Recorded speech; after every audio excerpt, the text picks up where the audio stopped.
Welcome back, Bison Nation. My name is Charlotte Davignon. And I'm Halee. And tonight we will be taking you through campus, local, and national news. Stick around.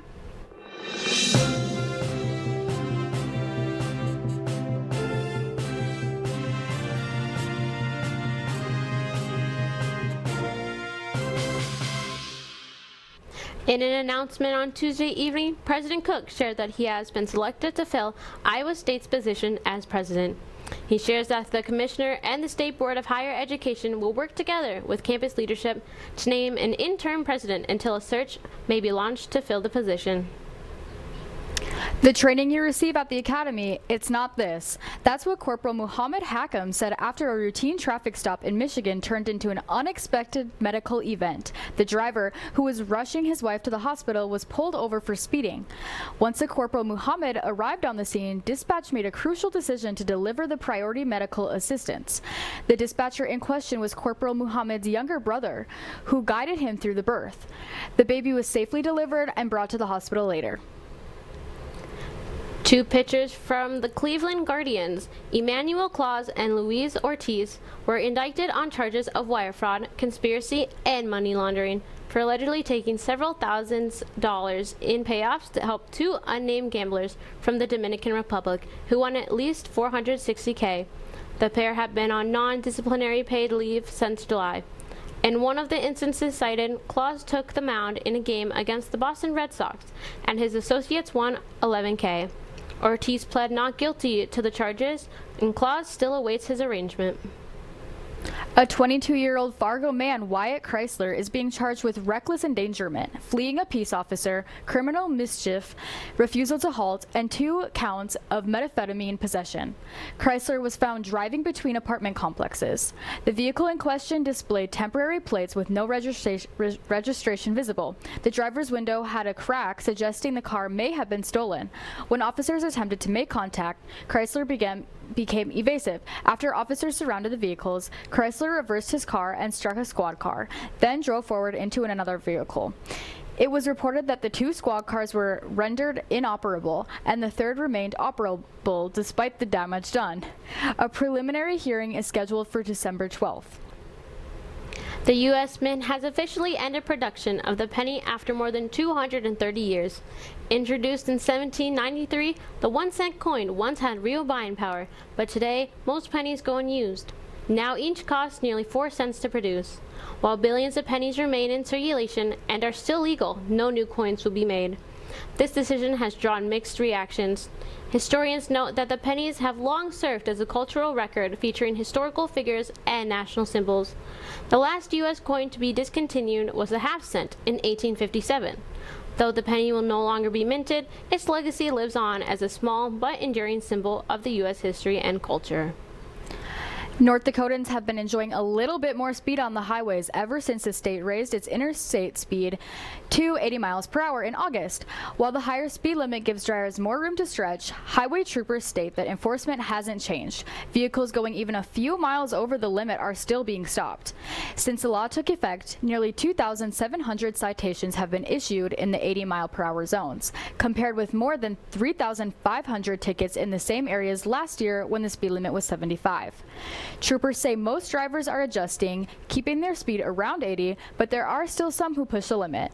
They are learning that a few extra miles per hour can lead to a result in a citation.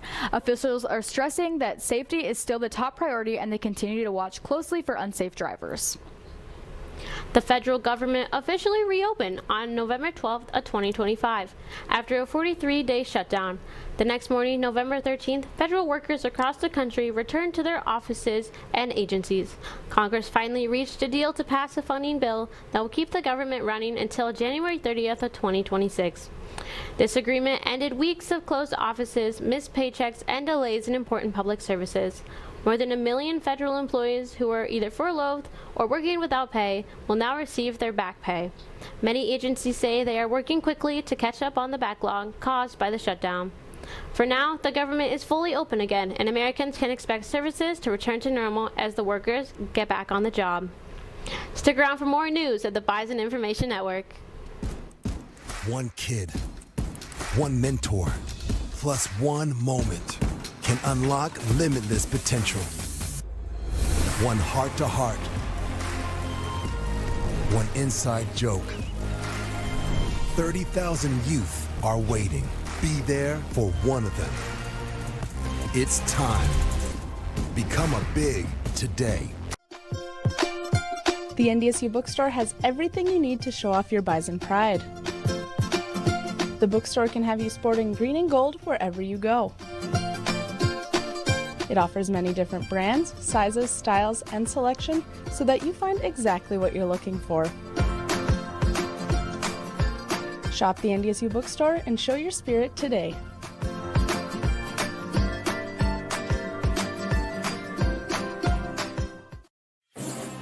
Founded in 1985, the Missouri Valley Football Conference has established a tradition of FCS football excellence. Competing at the highest level of NCAA Division I, student athletes at its 10 institutions demonstrate character, passion, and integrity as they grow as a student, an athlete, and a citizen. The Missouri Valley Football Conference, where leaders are shaped and champions are forged.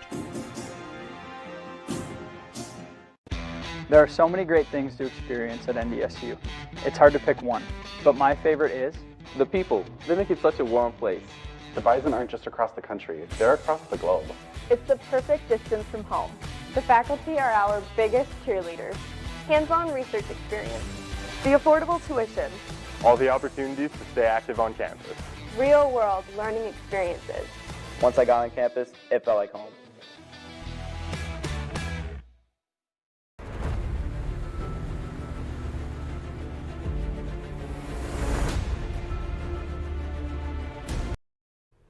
Hello and welcome back to the Bison Information Network. I'm Kyler Allen. And I'm Zach Arndt. We're here to bring you the Bison Spotlight, your place for everything and anything arts and entertainment.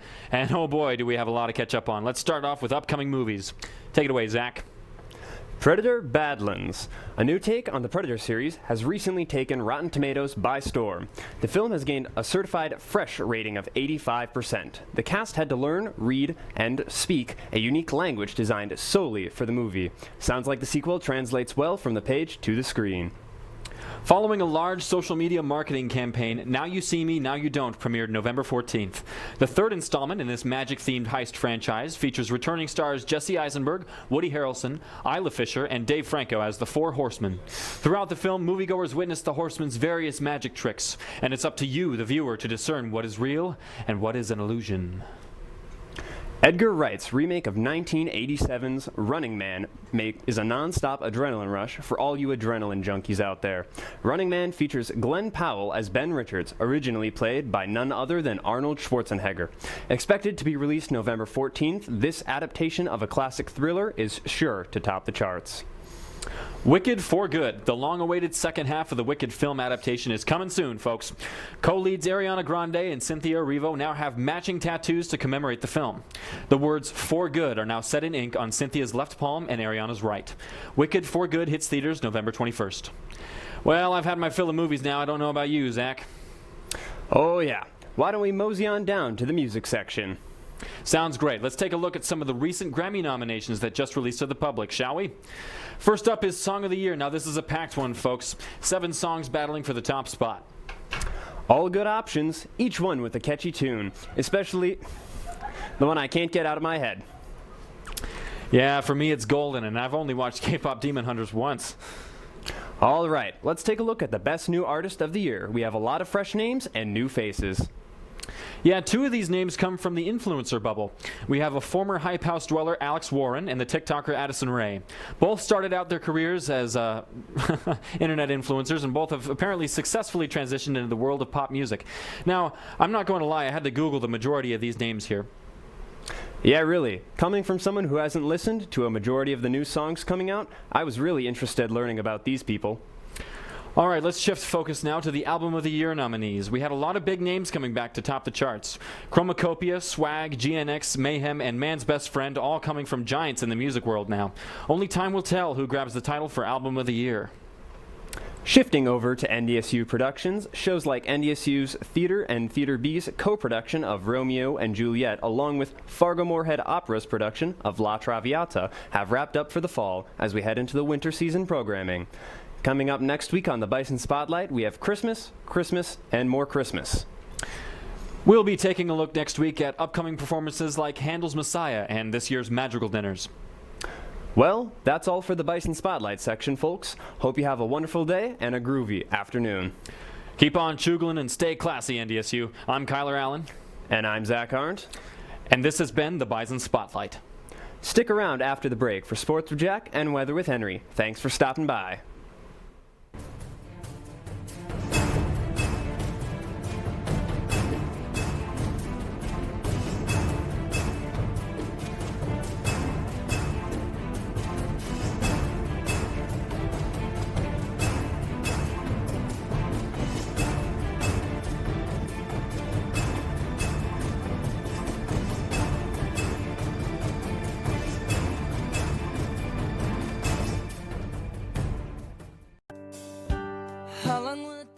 I'm your friend.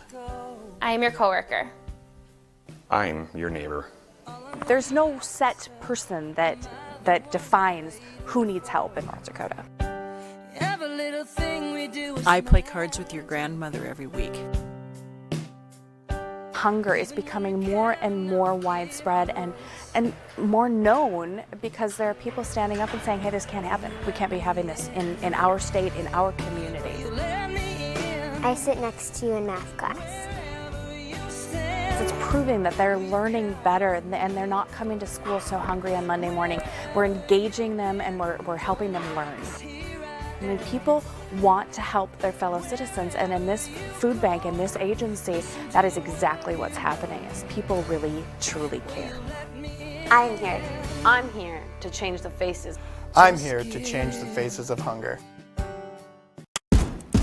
One kid, one mentor, plus one moment can unlock limitless potential. One heart-to-heart, one inside joke. 30,000 youth are waiting. Be there for one of them. It's time. Become a big today.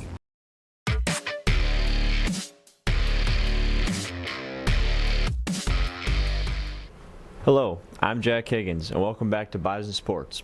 Last weekend, the Bison football team took on the University of North Dakota Fighting Hawks in Grand Forks, defeating them 15-10. The Bison were behind for most of the game, and then quarterback Cole Payton scored the go-ahead touchdown with 2 minutes 22 seconds left, and cornerback Anthony Chideme Alfaro jumped in front of a pass for an interception with 11 seconds left, stealing the win. Payton threw 8 for 15 with 125 yards and ran 84 yards on 16 attempts, including 1 passing and 1 rushing touchdown. Receiver Bryce Lance had 61 yards on 3 catches. Eli Ozick converted field goals of 24 and 38 yards in the first half to keep the Bison in it, and the Bison defense stepped up in the second half. North Dakota State won their 12th Missouri Valley Football Conference Championship with the victory. They come home this Saturday for the Harvest Bowl against the Northern Iowa Panthers. The next Saturday, wrap up the regular season at home against the St. Thomas Tommies.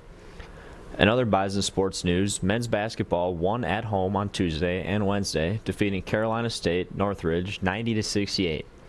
CSUN led 33-30 at half, but thanks to a 22-point game from junior Damari Wheeler-Thomas and 17 points from sophomore Andy Stefanowicz, the Bison were able to pull away.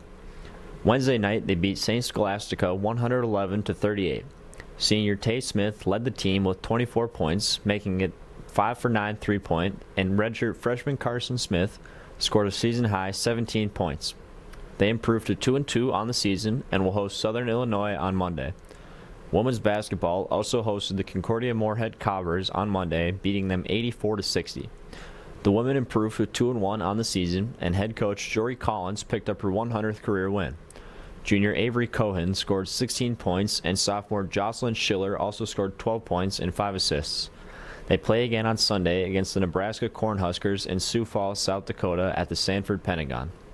That's all for Bison Sports. Here's Bison Overtime for a deeper look and Henry with weather. I'm not done. Coaches poll. I have a problem with you as well. Who gave the Grizz a first place vote? They're ranked second in the poll, and they got a vote. Why? What? So I want to know. Was it Bobby Howe? How did someone watch them almost lose to Eastern Washington and say, Oh yeah, that's the best team in the country. NDSU won. I've never seen a team get punished more for winning a road game that's damn near impossible to win. Yep. And they won by 5 against a top 15 team on the road. Montana won by 5 against a team that has a losing record. And they got a late fumble on a botch snap to win the game, or they might have lost. Why does that get you a first-place vote? The Bison have 23 of the 24. They should have all 24 and all 56 in the stats poll. Yeah. The polls, no. Can we just get to the committee and what they want to do? Because the polls, I'm so done with them.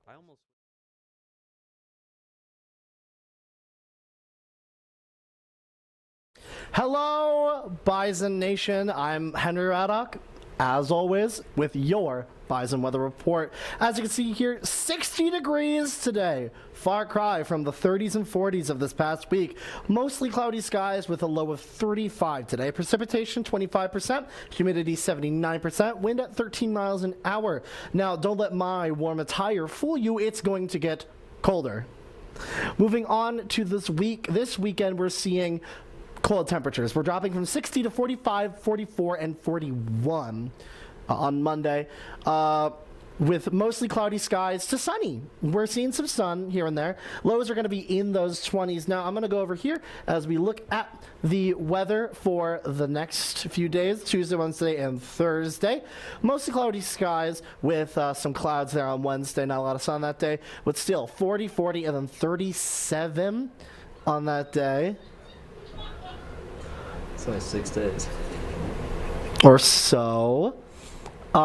29, 31, and 27. Now, you might be noticing that the 7th day is missing. That 7th day is Friday, which I just covered on the last slide. Moving on to this week in national weather. As you can see here, we're seeing a lot of warmer temperatures. We're seeing a bit of a heat wave, a little last thing. I like to call it false spring. Or no, sorry, false fall. We got cold temperatures, it goes back to warm, and then we're seeing a lot of cold temperatures now. You see here, it warmed up a lot this past week, but it's going to start getting colder as we saw on the 7-day report.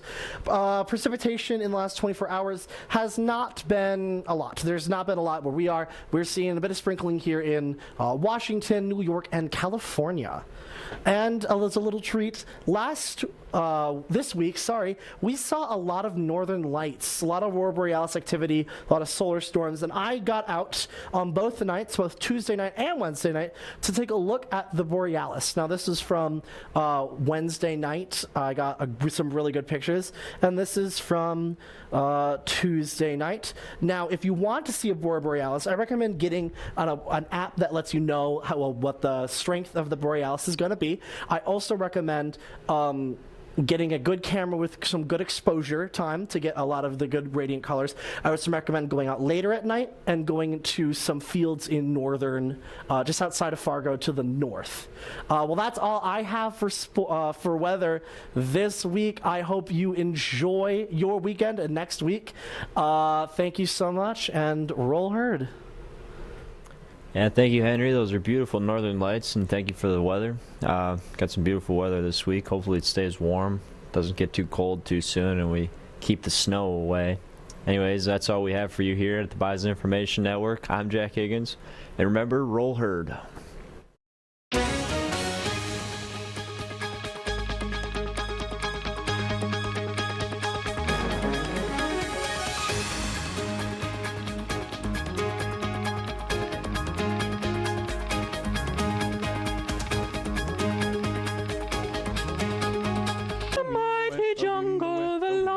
Sleeps tonight. We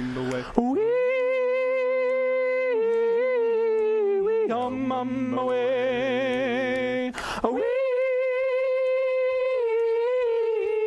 on my way.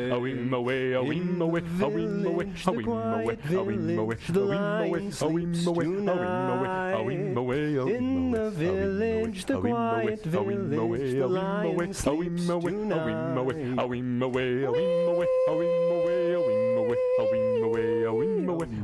I hope you got that on recording. No, you gotta do the. Oh yeah. Soprano part.